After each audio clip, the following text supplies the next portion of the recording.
어? 여긴 어디야? 왜 여기서? 재훈아, 무서워. 여기 어디야? 잠깐이면 돼요. 재훈이가 제 팔을 잡아 차에서 내리게 했어요. 그 순간 며느리와 눈이 마주쳤는데 차갑게 외면하더군요. 어머님, 죄송해요. 작게 중얼거리는 소리가 들린 것 같았어요. 그리고는 둘 다 재빨리 차에 탔죠. 제가 뭐라고 말하기도 전에 차는 순식간에 달려나가기 시작했어요. 재훈아! 이러지 마! 재훈아! 엄마야, 재훈아? 엄마 버리지 마! 살려줘. 제발. 제가 아무리 소리쳐도 차는 멈추지 않았어요. 먼지만 흩날리며 사라져가는 차를 바라보며 저는 그 자리에 털썩 주저앉고 말았죠. 이럴 순 없어. 이럴 순 없다고. 내가 뭘 그렇게 잘못했다고. 이렇게 버리기야. 안녕하세요. 저는 올해 65이 된 이선옥이라고 합니다. 제가 오늘 이렇게 제 이야기를 털어놓는 건 비슷한 아픔을 겪고 계신 분들에게 작은 위로가 되길 바라는 마음에서예요. 세상에는 부모 버리기를 밥 먹듯이 하는 자식들이 너무나 많더군요. 하지만 저는 그런 자식들에게 결코 지지 않기로 했답니다. 제 이야기를 들려드릴게요. 남편이 세상을 떠난 건 제가 43, 우리 아들 재훈이 15이었을 때였어요. 그때 딸 수경이는 12살이었죠. 남편은 갑작스러운 심장마비로 우리 곁을 떠났어요. 아직도 그날이 선명히 기억나요. 평소처럼 여보 다녀올게 라며 웃으며 출근한 남편이 그날 저녁 차가운 몸으로 돌아왔으니까요. 장례를 치르고 정신을 차렸을 때 제 앞에는 막막한 현실이 기다리고 있었어요. 보험금으로 겨우 전세를 얻었지만 당장 생활비도 없는 상황이었죠. 그때부터 저는 정신없이 살았답니다. 아침 5시면 일어나 근처 식당에서 주방일을 했고 저녁에는 건물 청소를 했어요. 선옥 씨, 그렇게 무리하다가 쓰러지면 어쩌려고 그래요? 식당 언니들이 걱정했지만 전 웃으며 대답했죠. 괜찮아요. 내 새끼들 볼 때마다 힘이 나는걸요. 정말 그랬어요. 허리가 휘도록 일하고 집에 돌아와도 아이들 얼굴만 보면 모든 피로가 싹 가시던 그런 시절이었죠. 특히 아들 재훈이가 저희 큰 자랑이었어요. 아버지가 떠난 후에도 늘 의젓했거든요. 엄마, 내가 있잖아. 걱정하지 마. 나중에 커서 꼭 효도할게. 우리 아들 이미 충분히 효도하고 있어. 엄마한테는 내가 1등 하는 것보다 내가 행복한 게 더 중요해. 그래도 난 엄마 힘들게 하고 싶지 않아요. 꼭 성공해서 엄마 편하게 해드릴 거예요. 그때 재훈이의 그 맑은 눈빛이 아직도 생생해요. 학교에서도 늘 상위권이었고 선생님들의 칭찬도 자자했죠. 제가 새벽같이 일어나 싸준 도시락을 친구들 앞에서 자랑스럽게 먹던 모습은 지금도 잊을 수가 없어요. 엄마가 싸주신 도시락이 최고예요. 친구들이 부러워해요. 정말? 그럼 내일은 내가 제일 좋아하는 소세지 많이 넣어줄게. 와. 우리 엄마 최고. 그렇게 힘들어도 행복했던 시절이 있었어요.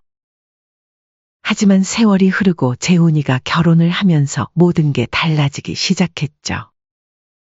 처음에는 몰랐어요. 요즘에는 며느리 들어오면 다들 그렇겠지 하며 며느리의 냉담한 태도를 이해하려 했죠. 결혼식 날 며느리 미연이는 환하게 웃으며 저를 안았어요. 어머님, 저 잘 부탁드려요. 하지만 시간이 갈수록 며느리의 차가움은 더해만 갔어요. 특히 제가 아들 내외의 집을 방문할 때마다 그 냉기는 더욱 뚜렷해졌답니다. 어머님, 이제 좀 그만하세요. 저희가 알아서 할 수 있어요.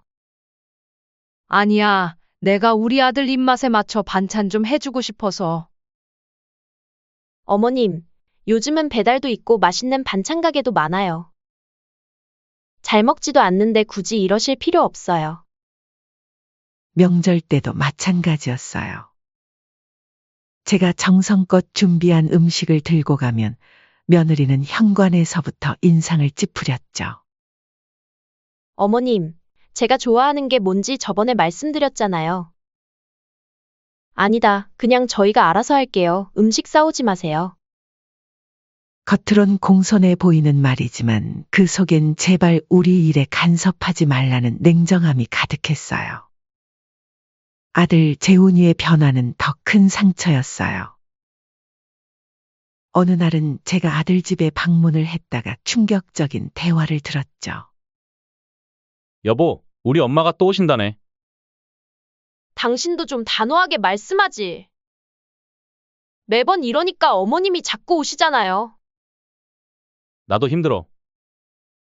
근데 막상 딱 잘라 말하기가 그렇네. 그 말을 듣고 저는 그날 끝내 한참을 현관 앞에서 서성이다가 그냥 돌아왔죠. 제가 가져간 반찬통은 다음 방문 때 보니 썩어 있더군요.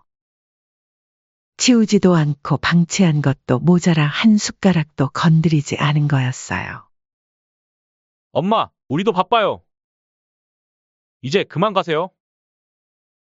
손주를 봐주고 1시간 정도 더 있으면 이런 말을 수도 없이 들었어요. 한 번은 용기를 내서 물었죠. 재훈아, 엄마가 뭐 잘못했니? 아니에요. 그냥 저희도 이제 신혼이고 둘만의 시간도 필요하고. 그래, 알겠어. 엄마가 손주 봐주고 바로 돌아가기에는 체력이 너무 힘들다. 그러던 어느 날이었어요. 재훈이가 무심코 던진 한마디가 제 가슴을 찔렀습니다. 엄마, 이런 것도 못해요? 자꾸 까먹으시면 어떡해요? 혹시 치매 초기 아니에요? 그 말을 듣는 순간 제 심장이 멎는 것 같았어요. 단순한 걱정이 아니었거든요. 그때는 몰랐지만 돌이켜 생각해보면 그 말 속에는 이제 엄마가 우리한테 짐이 되기 시작했다는 뜻이 담겨 있었어요. 그런 거 아니야, 재훈아. 엄마는 멀쩡해. 아니에요. 요즘 치매는 일찍 시작된대요. 한번 검사 받아보시는 게 좋을 것 같아요. 그래. 한번 가볼게. 밤새 잠을 이루지 못했죠. 창밖을 바라보며 옛날 생각이 났어요. 재훈이가 어렸을 때 아픈 저를 위해 밤새 물수건으로 간호를 해주던 그 따뜻한 아들은 어디로 간 걸까요? 그러다 문득 이상한 생각이 들었어요. 그래, 한번 정말 치매인 척 해볼까? 자식들의 진심을 확인해보고 싶었거든요. 어쩌면 이게 극단적인 선택일 수도 있었지만, 그때의 저는 이것밖에 방법이 없다고 생각했어요. 그렇게 저는 조금씩 치매 연기를 시작했어요. 처음에는 사소한 것들이었죠.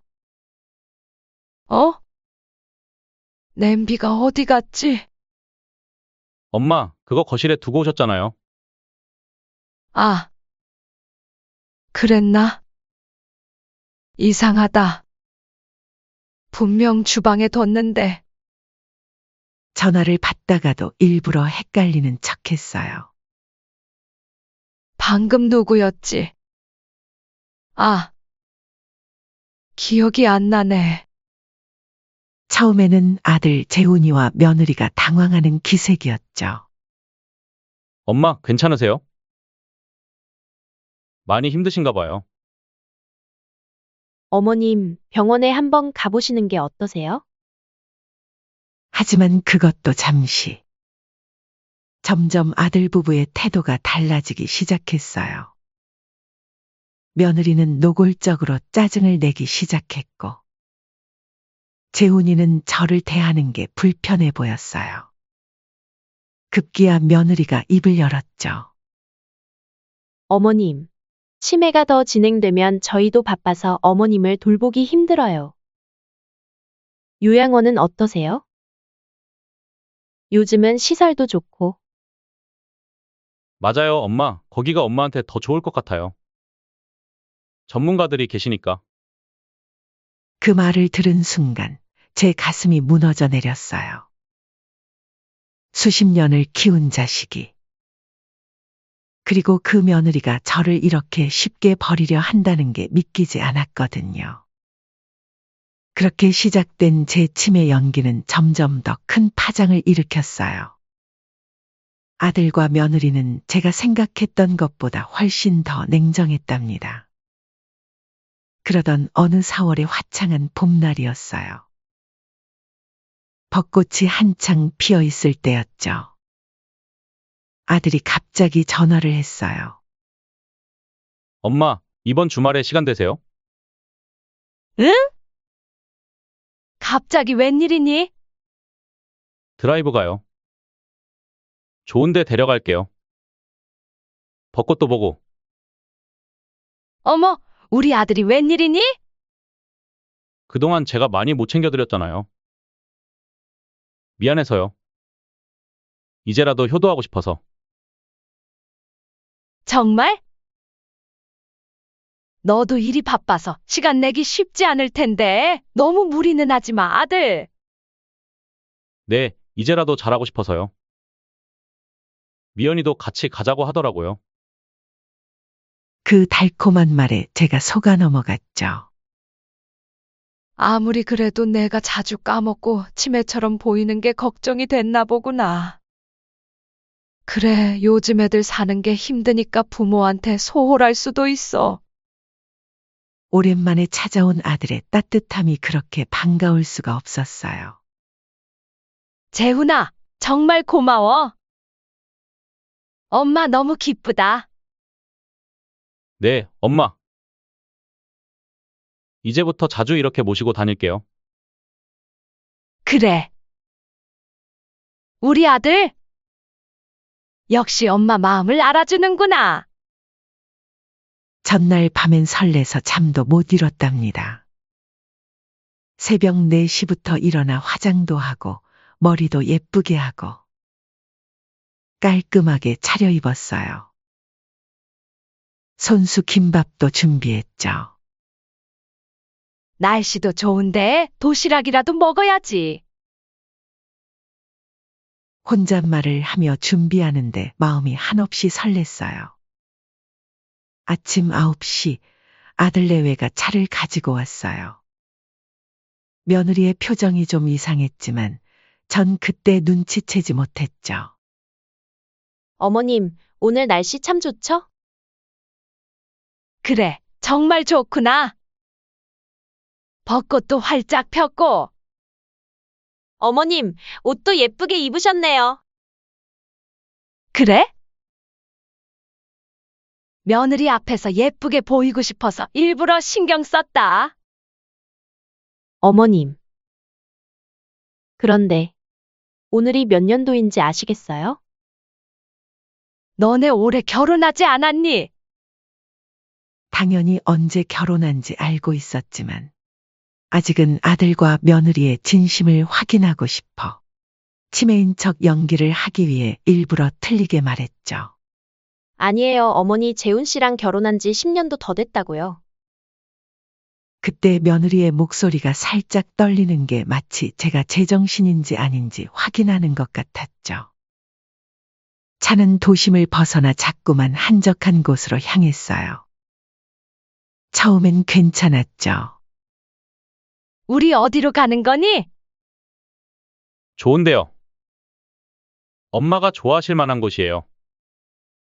그래? 근데 좀 멀리 가네? 네, 조금 멀어요. 피곤하시면 주무셔도 돼요. 1시간쯤 지났을까요? 도로는 점점 좁아지고 주변은 더욱 험한 산길로 변해갔어요. 재훈아, 여기가 어디니? 벌써 2시간도 더 지난 것 같은데. 조금만 더 가면 돼요. 근데 주변에 차도 없고. 좀 무서운데. 괜찮아요. 금방 도착하니까 걱정하지 마세요. 불안한 마음에 물었지만 재훈이의 대답은 너무나 짧고 차가웠어요. 백미러로 보이는 그의 눈빛도 제가 알던 아들의 눈빛이 아니었죠. 며느리는 계속 창밖만 바라보고 있었고요. 여보, 이제 며느리가 작은 목소리로 재훈이에게 뭐라고 속삭였어요. 알아요. 재훈이의 차가운 대답이 들렸죠. 마침내 차가 멈춘 곳은 깊은 산속이었어요. 주변엔 나무들만 가득했고 인적은 전혀 없었죠. 해가 산 너머로 기울기 시작하고 있었어요. 엄마, 잠깐 여기서 기다리세요. 어? 여긴 어디야? 왜 여기서? 괜찮아요. 저희가 금방 올게요. 잠깐만요. 재훈아. 무서워. 여기 어디야? 잠깐이면 돼요. 재훈이가 제 팔을 잡아 차에서 내리게 했어요. 그 순간 며느리와 눈이 마주쳤는데 차갑게 외면하더군요. 어머님, 죄송해요. 작게 중얼거리는 소리가 들린 것 같았어요. 그리고는 둘 다 재빨리 차에 탔죠. 제가 뭐라도 말하기도 전에 차는 순식간에 달려나가기 시작했어요. 재훈아. 이러지 마. 재훈아. 엄마야, 재훈아? 엄마 버리지 마. 살려줘. 제발. 제가 아무리 소리쳐도 차는 멈추지 않았어요. 먼지만 흩날리며 사라져가는 차를 바라보며 저는 그 자리에 털썩 주저앉고 말았죠. 이럴 순 없어. 이럴 순 없다고. 내가 뭘 그렇게 잘못했다고. 이렇게 버리기야. 눈물이 하염없이 흘렀어요. 하늘은 맑았는데 제 머릿속은 먹구름이 가득했죠. 온갖 생각이 스쳐 지나갔어요. 어린 시절 재훈이가 밤새 열이 나서 끙끙댈 때 옆에서 발을 주물러주며 밤을 지새웠던 일. 중학교 입학식 날 새 교복을 입은 아들을 보며 눈물 훔치던 일. 대학 합격 소식의 아들과 부둥켜 안고 울던 일. 그 모든 추억이 한순간에 배신으로 변해버렸어요. 제 가슴 한구석이 찢어지는 것 같았죠. 그래. 이제 알겠어. 내가 왜 그동안 그렇게 차갑게 굴었는지. 요양원에 보낼 때 비용이 부담돼서 나를 버리려고 이렇게 계획했던 거구나. 산속은 점점 어두워지기 시작했어요. 해가 저물며 기온도 뚝 떨어졌죠. 봄날이었지만 산속의 밤 공기는 차가웠어요. 얇은 봄옷 차림이었던 저는 추위에 떨기 시작했죠. 핸드폰도 차에 두고 내렸고, 물이라도, 김밥이라도 두고 가지. 제가 아침에 정성스레 싼 김밥은 차 안에 그대로 있었어요. 배도 고프고 목도 마르기 시작했지만 그것보다 더 큰 고통이 있었어요. 바로 자식의 배신이었죠. 이렇게 순 없어. 꼭 살아서, 너희들에게 이 빚을 반드시. 이를 악물었어요. 여기서 죽을 순 없었거든요. 힘겹게 일어나 걷기 시작했죠. 어디로 가는지도 모른 채 그저 한 방향으로 걸었어요. 밤이 되자 더욱 무서워졌어요. 어둠 속에서 들려오는 부엉이 소리, 바스락거리는 나뭇잎 소리. 모든 게 공포였죠. 이따금 멀리서 들려오는 늑대 울음소리에 온몸이 떨렸어요. 살려주세요. 누구 없나요? 도와주세요. 목이 쉬도록 소리쳐봤지만 대답이 있을 리 없었죠. 그저 산속의 메아리만 제 절규를 조롱하듯 돌아올 뿐이었어요. 밤새 저는 걸었어요. 추위와 배고픔 그리고 온갖 공포와 싸우면서요. 발은 부어올랐고 온몸은 긁히고 멍들었죠. 하지만 멈출 수는 없었어요. 새벽이 되어서야 희미한 불빛을 발견했어요.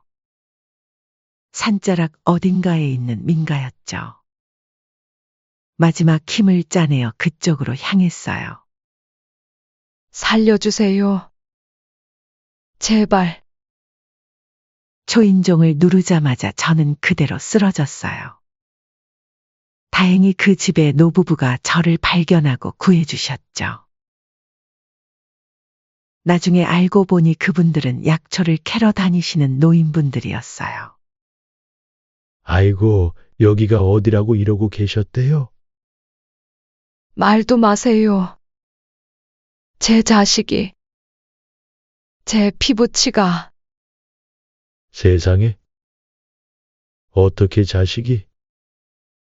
노부부는 저를 정성껏 돌봐주셨어요. 할머니는 따뜻한 미역국도 끓여주시고 할아버지는 손수 캐신 약초로 차도 달여주셨죠. 할멈, 이제 어쩌실 거예요? 살아야죠. 꼭 살아서. 그 자식들한테 알리실 거예요? 아니요. 아직은 제가 먼저 할 일이 있어요. 무슨? 부모를 버린 자식이 어떤 벌을 받게 될지 두고 보세요. 그렇게 저는 사흘을 그 댁에서 몸을 추스르며 보냈어요. 어떻게 자식이 부모한테 이럴 수가 있어. 그리고 너희가 가장 두려워하는 일을 해주마. 이제 제 차례였어요. 자식이라는 이름으로 저를 배신하고 버린 아들, 아니 그들에게. 그렇게 집에 돌아와 제 딸 수경이에게 자초지종 설명을 했죠. 그리고 수경이가 한 걸음에 찾아와 걱정스러운 눈으로 물었어요. 엄마, 경찰서에 가야 하지 않을까요? 이대로 두면 오빠가 또 어떤 짓을 할지 몰라요. 수경아, 네, 엄마? 그래도 자식인데 엄마가 정말 이렇게 해도 될까? 당연하죠. 오빠, 아니 그 자식은 짐승 보다 못한 새끼예요. 그날 밤 잠을 이루지 못하고 뒤척이다가 문득 장롱 깊숙이 넣어둔 가족 앨범을 꺼냈어요. 재훈이가 초등학교 입학식 날 찍은 사진이 눈에 들어왔죠. 엄마, 나 이제 초등학생이에요. 공부 열심히 해서 꼭 효도할게요. 그때의 해맑은 미소가 아직도 선명해요. 중학교 졸업식 날 찍은 사진도 있었어요. 엄마, 고등학교 가면 더 열심히 공부해서 좋은 대학 갈게요. 그래서 엄마 고생 안 하게 해드릴게요. 사진을 보다 보니 눈물이 흘렀어요. 그 순수했던 제 아들이 저를 버렸다는 게 아직도 믿기지 않았거든요. 다음 날 아침 거울을 보며 다짐했어요. 이제 더 이상 울지 말자. 약한 모습 보이지 말자. 경찰서로 향하는 발걸음이 무거웠어요. 입구에서 한참을 서성이다가 겨우 용기를 내어 들어갔죠. 안녕하세요. 어떻게 오셨습니까? 젊은 여형사님이 따뜻하게 맞아주셨어요. 제가 갑자기 목이 메어 말이 나오지 않았어요. 천천히 말씀해 주세요. 차 한 잔 드시면서. 형사님이 따뜻한 차를 건네주셨어요. 제 자식들이 저를 또다시 눈물이 났지만 이를 악물고 참았어요. 네, 계속 말씀해 주세요. 한참을 말하지 못하다가 겨우 입을 열었어요. 제 아들이 저를 산에 버렸어요. 형사님의 표정이 굳어졌어요. 자세히 말씀해 주시겠어요? 그날의 일을 하나하나 이야기하는 게 너무 힘들었지만 꼭 참고 말씀드렸어요. 블랙박스요. 차에 블랙박스가 있었어요. 아마 제가 치매라고 생각해서 못 찾아올 거라 생각해서 안 지웠을 거예요. 네, 바로 확인해 보도록 하겠습니다. 이틀 뒤 경찰서에서 연락이 왔어요. 영상 확인했고 체포영장 신청해서 긴급 체포했습니다. 그렇게 아들 내외가 체포되었다는 연락을 받았어요. 조사를 위해 경찰서로 와달라고 하더군요. 경찰서 조사실 앞에서 대기하고 있는데 멀리서 재훈이의 목소리가 들렸어요. 엄마. 엄마 어디 계셨어요? 재훈이가 수갑을 찬 채로 달려오려 했지만 경찰이 막아섰어요. 이선웅님, 피해자분이시죠? 가해자들과 직접 대면하길 원하시나요? 형사님이 조심스레 물으셨어요. 잠시 망설였지만 곧 대답했어요. 네, 문이 열리고 재훈이와 며느리가 들어왔어요. 두 사람 모두 초췌한 모습이었죠. 엄마. 엄마. 재훈이가 제 발 앞에 무릎을 꿇었어요. 엄마, 제발. 제발 용서해 주세요. 아들의 어깨가 떨리고 있었어요. 대체 왜 그랬니? 최대한 담담하게 물었어요. 저희가 미쳤었나 봐요. 재훈이가 말을 잇지 못하자 며느리가 흐느끼며 말했어요. 재산이 탐이 나기도 했고 엄마가 치매로 요양원이라도 가면 병원비가 감당이 안 될 것 같더라고요. 저희 사정 힘든 거 아시잖아요. 제발. 재산? 병원비? 돈 때문에? 제 목소리가 날카로워졌어요. 내가 너희를 위해 모은 그 재산이? 어머님, 저희가 잘못했어요. 정말 잘못했어요. 며느리가 제 바짓가랑이를 붙잡고 울기 시작했어요. 어머님, 그날 밤 이후로 저는 잠도 못 자요. 매일 악몽을 꾸는데 꿈에서 어머님이 저를 원망하시면서 그래서 이제 와서 뭘 어쩌라고? 엄마. 제가 재훈이가 바닥에 이마를 찌으며 울었어요. 그날 밤 엄마가 얼마나 무서우셨을지, 얼마나 추우셨을지, 이제야 깨달았어요.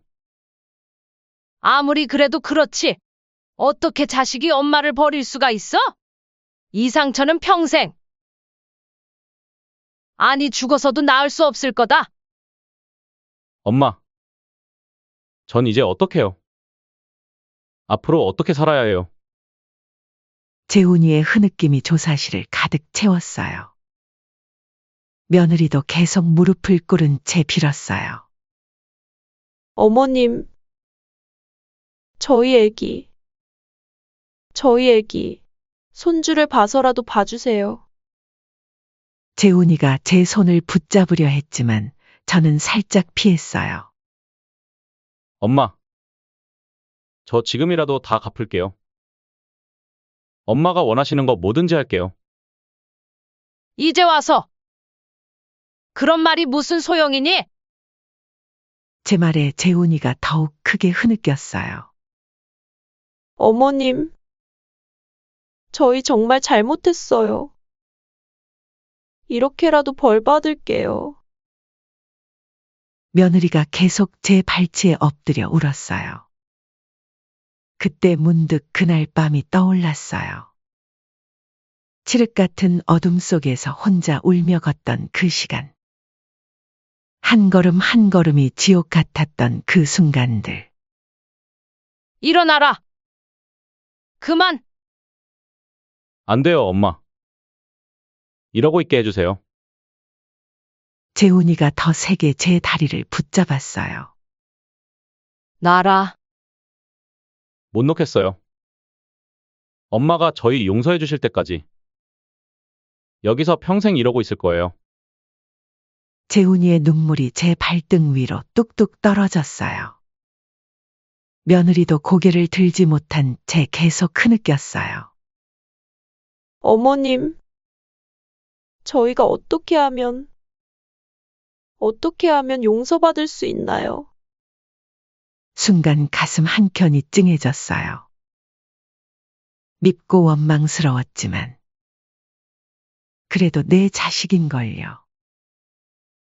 이제 경찰서에서 나가고 법대로 하면 감옥에 가겠지. 어머니. 제발요. 재훈이가 눈물범벅이 된 얼굴로 대답했어요. 거기서 정말 반성해라. 잠시 숨을 고르고 말을 이었어요. 그리고 출소하면 그때 다시 이야기하자. 엄마. 돌아서는데 재훈이가 외쳤어요. 엄마. 사랑해요. 정말 죄송해요. 제발. 복도를 걸어 나오는데 담당 형사님이 다가왔어요. 많이 힘드셨죠? 네. 근데 이상하게 마음이 좀 편해졌네요. 그날 이후로 매일 교도소에서 편지가 왔어요. 재훈이의 편지에는 항상 눈물 자국이 선명했죠. 엄마, 오늘도 꿈에서 엄마를 배웠어요. 그날처럼 추운 밤이었는데 이번엔 제가 엄마 곁을 지켰어요. 현실에서 그러지 못해서. 정말 죄송해요. 며느리의 편지도 왔어요. 어머님, 면회는 못 오시겠지만 그래도 이렇게라도 제 마음을 전하고 싶어요. 돈 때문에 인간의 도리를 저버린 제가 부끄럽습니다. 그렇게 경찰서에 나오고 다음 날 재훈이의 장인 장모님이 찾아오셨어요. 저희가 얼마나 부끄러운지 모릅니다. 두 분 다 현관에 무릎을 꿇고 앉으셨어요. 일어나세요. 그러지 마시고. 아닙니다. 저희 딸이 이런 큰 죄를 저질렀는데, 저희 손주, 가끔이라도 보게 해주실 수는 없을까요? 사돈이 눈물을 훔치며 말씀하셨어요. 잠시 생각하다가 대답했어요. 그래요. 감사합니다. 정말 감사합니다. 수경이가 제 손을 잡았어요. 엄마, 이제 마음이 좀 풀리셨어요? 그래. 근데 어떻게 이 상처를 씻을 수 있겠니? 엄마가 너무 마음 고생하셨잖아요. 창밖으로 노을이 지고 있었어요. 이제 우리 집으로 가요, 엄마. 그래. 고맙다, 수경아. 딸 수경이의 손을 꼭 잡았어요. 그렇게 수경이네 집으로 이사 온 지도 어느덧 2년이 지났어요. 아침이면 수경이가 출근하면서 엄마, 저 다녀올게요. 라고 인사를 하고 저녁이면 맛있는 반찬을 사들고 돌아오죠. 겉으로 보기엔 평화로운 일상이에요. 그런데 어제 교도소에서 전화가 왔어요. 이선옥님, 저는 재훈 씨 변호사 김민정이라고 합니다. 네. 재소자 재훈 씨 어머님 맞으시죠? 그렇습니다만. 사실 이런 말씀 드리기가 조심스러운데 재훈 씨가 정말 많이 반성하고 있습니다. 피해자분의 탄원서가 있으면 잘하면 형량이 2에서 3년 정도 줄어들 수 있어서. 그래도 아들이잖아요. 순간 가슴이 덜컥 내려앉았어요. 아직 몇 년이나 남은 형량인데 제가 탄원서만 쓰면 그 시간을 줄일 수도 있다는 거죠. 어머님, 죄송해요. 지금은 생각할 시간이 필요할 것 같네요. 네, 천천히 생각해 보세요. 언제든 연락 주시면 됩니다. 전화를 끊고 한참을 멍하니 앉아 있었어요. 매주 월요일마다 오는 편지들이 떠올랐죠. 엄마, 이곳에서 하루하루가 지옥 같습니다. 하지만 당연한 벌이라 생각하고 견디고 있어요. 엄마가 겪으신 그 고통에 비하면 저는 이 정도로 벌 받는 게 오히려 부족할지도 몰라요. 며느리의 편지도 마찬가지였어요. 어머님, 10년이라는 시간. 너무 길게만 느껴집니다. 하지만 어머님께서 겪으신 그 배신감과 공포를 생각하면 이 형량조차도 짧은 것 같아요. 하지만 한 번만 선처를 해주시면 안 될까요, 어머니? 수경이는 단호했어요. 엄마, 설마 탄원서를 쓰실 생각은 아니시죠? 글쎄, 안 돼요. 절대 안 돼요. 그날 엄마를 산에 버리고 갔잖아요. 그것도 모자라서 이제 와서. 옆집 최 씨 아주머니도 말씀하셨어요. 선옥 씨, 정신 차려요. 그런 자식은 10년도 모자라요. 평생 감옥에 있어야 해요. 하지만 어제는 장인어른이 찾아오셨어요. 탄원서만 써주시면 2에서 3년은 줄어들 수 있다고 하더군요. 철창 안에서 늙어가는 자식들을 보는 게 부모 마음에는 너무 괴롭더라고요. 같은 부모로서 제 마음도 잘 헤아려 주시면 감사하겠습니다. 부탁드립니다. 밤새 잠을 이루지 못했어요. 자꾸만 옛날 생각이 나서요. 엄마, 이거 봐요. 첫 월급이에요. 이제 제가 엄마 책임질게요. 23, 첫 직장에 들어가고 받은 월급을 들고 왔던 재훈이. 엄마, 걱정 마세요. 이제 제가 효도할 차례잖아요. 30에 결혼하면서 환하게 웃던 모습. 그래요. 그 따뜻했던 아들이 그토록 차갑게 변해서 저를 버렸죠. 오늘도 편지가 왔어요. 엄마, 이곳에서 매일 생각합니다. 그날 밤 엄마를 두고 떠날 때 제가 얼마나 큰 죄를 지었는지. 이제는 형량이 줄어드는 것도 바라지 않습니다. 다만 이곳에서 나가게 된다면 그때는 평생 참회하며 살고 싶습니다. 탁자 위에는 아직 쓰지 못한 탄원서 양식이 놓여 있어요. 펜을 들었다가도 내려놓기를 수십 번. 여보, 내가 어떻게 하는 게 맞을까요? 남편 사진 앞에서 한참을 중얼거렸어요. 창밖에는 봄비가 내리고 있네요. 빗소리를 들으며 생각합니다. 용서해야 할까요? 아니면 끝까지 벌을 받게 해야 할까요? 탄원서 양식 위로 빗방울 같은 눈물이 떨어졌어요. 아직도 답을 찾지 못했습니다. 엄마의 마음은 늘 이렇게 복잡한가 봅니다. 여러분이라면 어떻게 하시겠습니까? 저는 아직도 잘 모르겠네요. 그래도 하나밖에 없는 아들이어서 다시 예전처럼 돌아가고 싶은 생각이 자꾸만 들어요. 현명한 견해를 듣고 싶습니다. 감사합니다.